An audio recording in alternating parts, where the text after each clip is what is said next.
నమస్తే. Welcome to my channel జ్యోతిష్యలయులు. ఇప్పుడు జాతక చక్రంలో ముఖ్యమైన స్థానము అష్టమ స్థానము, 8వ స్థానం గురించి కొన్ని ముఖ్యమైన విషయాలు నేను తెలియజేయాలనుకున్నాను. అష్టమ స్థానం అనేది జాతక చక్రంలో జన్మలగ్నం నుంచి తీసుకుంటే 8వ స్థానం అంటారు. అది మామూలుగా ఆయుష్ స్థానము అంటారు. అంటే అష్టమ స్థానము ఆయుష్ను తెలియజేస్తుంది జన్మలగ్నం నుంచి ముఖ్యంగా. ఇక్కడ అష్టమ స్థానాన్ని జ్యోతిష పరిభాషలో రంధ్రస్థానము అని కూడా అంటారు. అంటే ఎన్నో లోతైన విషయాలు, అంటే డీప్ లైక్ ఎన్ ఓషన్ అని, అంటే ఒక సముద్రము ఏ విధంగా అయితే అంతర్భాగంలో సముద్రంలో నిక్షిప్తమైన ఎన్నో విషయాలు బహిర్గతం కాకుండా ఉంటాయి. బయట చూస్తే ఒక సముద్రం బయట నుంచి మనము సముద్రము గమనించినప్పుడు ప్రశాంతమైన అలలు సముద్రం యొక్క ఆటుపోట్లు కనబడుతుంటాయి. సముద్రము ప్రశాంతంగా ఉన్నట్టు కనిపిస్తుంది. కానీ సముద్రంలో ఎన్నో నిగూఢమైన నిక్షిప్తమైన విషయాలు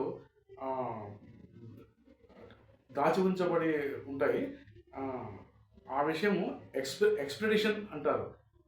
అంటే జలాంతర్గామి సహాయంతో కానీ లేదా ఇతరత్ర ఏదైనా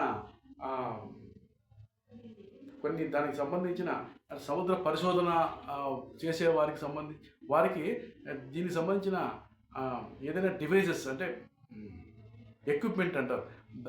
వాటి ద్వారా సముద్రంలో లోతుగా ఉన్న ఎన్నో విషయాలను వారు విశ్లేషించి బహిర్గతం చేయడం జరిగింది. అదేవిధంగా సముద్రంలో ఏ విధంగా అయితే ఈ ఎన్నో రహస్యాలు దాగి ఉంటాయో, అదేవిధంగా జాతక చక్రంలో అష్టమ స్థానానికి సముద్రానికి ఒక సారూప్యత ఉంది. అది కలుగులో, అంటే ఒక ఎలుక అంటారు. ఆ ఎలుక ఏదైనా కలుగులో దాగి ఉంటే ఏ విధంగా అయితే మనకు అది బహిర్గతం కాకుండా ఉంటుందో, ఆ విధంగా ఎన్నో విషయాలు అష్టమ స్థానాన్ని ఆశ్రయించి ఉంటాయి. అవి మంచి విషయాలు ఉండొచ్చు, చెడు విషయాలు ఉండొచ్చు.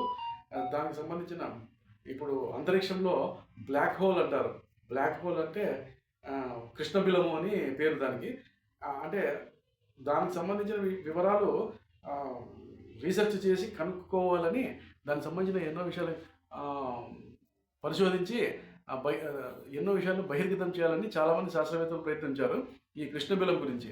కానీ ఎటువంటి విషయాలు దానికి సంబంధించిన, అంటే కృష్ణబిలంలో ఏముంది, అది ఒక రహస్య మార్గం మాదిరి కనపడుతుంది మనకు అంతరిక్షంలో.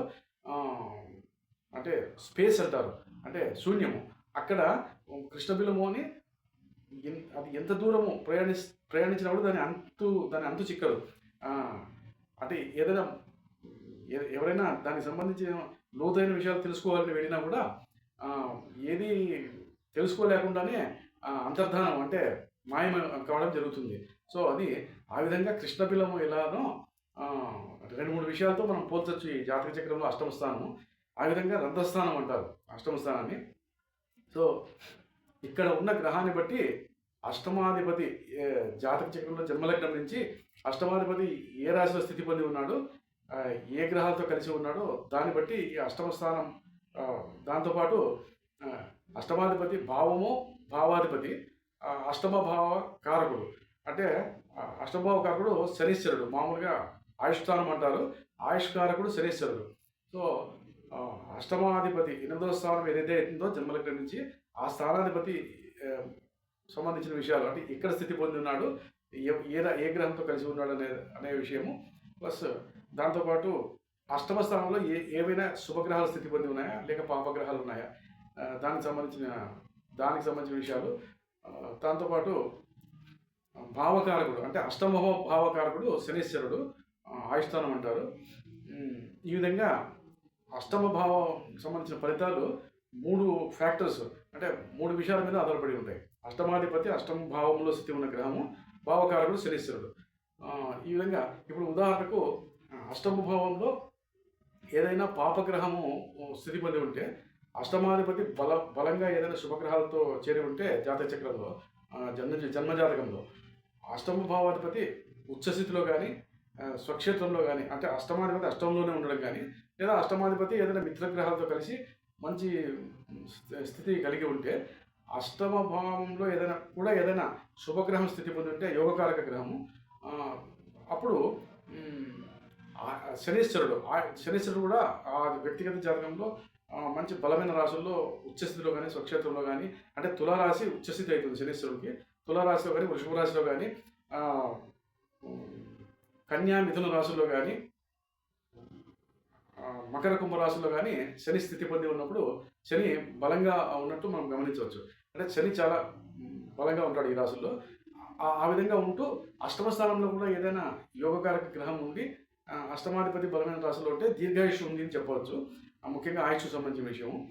దీంతోపాటు ఆయుష్ ఒకటే కాదు, దీనికి సంబంధించి ఎన్నో లోతైన విషయాలు, అంటే పనిష్మెంట్స్ అంటారు. అంటే ఏదైనా మనకు తెలిసినా తెలియకపోయినా, మన పరిజ్ఞానంలో లేకపోయినా ఏదైనా శిక్షలను అనుభవించడము, మనకు తెలిసినా తెలియకపోయినా ఏదైనా కోర్టు పనిష్మెంట్స్, లేకుంటే ఏదైనా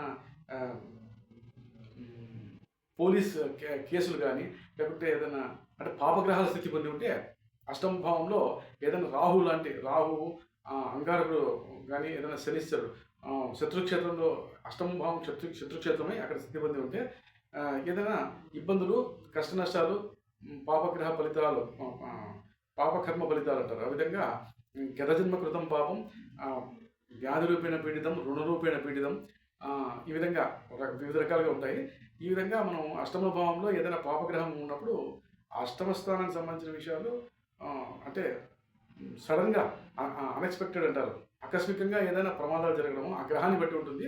అంగారకుడు అష్టమ స్థితిలో ఉంటే ఏదైనా ప్రమాదాలు జరగడం కానీ, లేకుంటే ఏదైనా కేసులు అంటారు, ఏదైనా పోలీసు కేసులు కానీ, కోర్టు వ్యాజ్యాలు కానీ, ఎటువంటి వాటితో ఇబ్బంది పడతారు. దీంతో ఇంకా ఏదైనా ఏన్సెషనల్ ప్రాపర్టీస్ అంటారు, అక్కడ అంగారకుడు కానీ, కొన్ని గ్రహాలు కేతు గ్రహం కానీ స్థితి పొంది ఉంటే,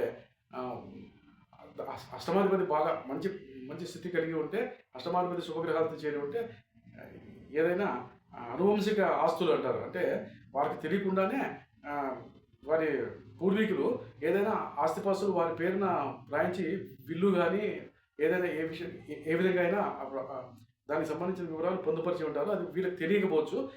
ఒకనొక దశాంతర దశల్లో ఏదైనా శుభగ్రహ దశలు, యోగకారక దశలు వచ్చినప్పుడు, అష్టమ భావాధిపతితో కలిసిన గ్రహం కానీ, అష్టమ స్థానంలో ఉన్న గ్రహం యొక్క దశాంతర దశలు వచ్చినప్పుడు అష్టమభావం బలంగా ఉండే ఎలా చెప్పాలంటే, అష్టమాధిపతి బలంగా ఉండి అష్టమ స్థానంలో ఏదైనా శుభగ్రహం స్థితి పొందినప్పుడు శనీశ్వరుడు కూడా మంచి తులారాశిలో కానీ, ఇందాక చెప్పిన మకర కుంభ రాశుల్లో ఇటువంటి స్థానాల్లో స్థితి పొంది అది జన్మలగ్నం నుంచి 3, 6, 10 త్రిషరాయం అంటారు, 3, 6, 10 స్థానాల్లో స్థితి పొందినప్పుడు ఆ సందర్భాల్లో ఈ అష్టమభావ ఫలితాలు మనకు పాజిటివ్గా పనిచేస్తాయి. చాలా అద్భుతమైన ఫలితాలు పొందగలుగుతారు.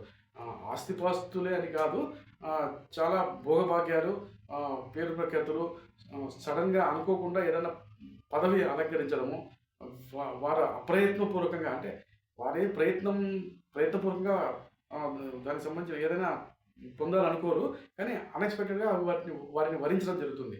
ఈ విధంగా అష్టమ స్థానం ఫలితాలు ఆధారపడి ఉంటాయి. సో అష్టమ స్థానం అనేది చాలా నిగూఢమైన స్థానము, రహస్య స్థానం అంటారు. ఇంకొకటి, అష్టమ స్థానంలో ఏదైనా బుధ గ్రహం కానీ, బుధుడు అంగారకుడు లేదా అంగారకుడు బుధుడు కలిసి కానీ, లేకుంటే బుధ శుక్రులు కానీ కలిసి ఉన్నప్పుడు 2-3 గ్రహాలు, వారు లగ్నాధిపతి కూడా బలంగా ఉండి దశమ స్థానంలో శనీశ్వరుడు స్థితి పొంది ఉంటే, శనీశ్వరుడు కానీ లేక బృహస్పతి ఇటువంటి గ్రహాలు దశమ స్థానంలో ఉన్నప్పుడు వారు ఆ గ్రహ కారకత్వాలు బట్టి రీసెర్చ్ అంటారు, అంటే పరిశోధన చేయడంలోనూ ఏదైనా కొత్త విషయాలు కనుక్కోవడంలోనూ వాళ్ళు సఫలీకృతులవుతారు. ఈ విధంగా అష్టమ స్థానం ఫలితాలు ఆధారపడి ఉంటాయి. సో అష్టమ స్థానం అనేది జాతకంలో ఒక కీ పాయింట్, చాలా ముఖ్యమైన పాయింట్ అది అష్టమ స్థానం. ఈ విధంగా మరికొన్ని ముఖ్యమైన విషయాలు వచ్చే వీడియోలో వివరిస్తాను. ఈ వీడియో మీకు నచ్చినట్లయితే షేర్ లైక్ చేసి సబ్స్క్రైబ్ చేసుకోండి.